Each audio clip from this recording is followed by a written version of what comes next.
మంచి మాటలు చేయవలసినటువంటి మాటలను బట్టి ప్రభుత్వం తీసుకున్నా మాట్లాడాలి. అట్లా మాట్లాడితేనే మనం ఇలా స్త్రీల మధ్యలో కూడా ఈ రీతిగా మీరు పాల్గొనాలి. ఉపవాస ప్రార్థన మీకు ప్రతినిధులకు చెప్పేది 40 రోజులు కంటిన్యూషన్ ఉన్నాను. ఉపవాస ప్రార్థనలో ఎలా ఉండదు తెలుసా? తలపి ఉండే పెట్టేది కరెక్ట్.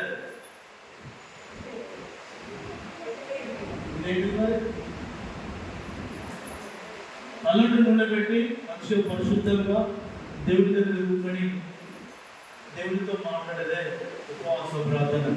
ప్రతిదీ చెప్పేది ప్రార్థన ఉండడం, ప్రార్థన చేయడం. దేవుడికి స్తోత్రం. ఈ మాటలు ప్రభు దీవించను గాక. నవద ప్రార్థన చేస్తుంది. అందరూ కళ్ళు మూసుకుందాం. తర్వాత అందరం వేసుకుని పడదాం.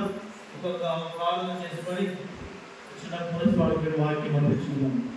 ప్రార్థన చేసి మైక్ దగ్గర పెట్టి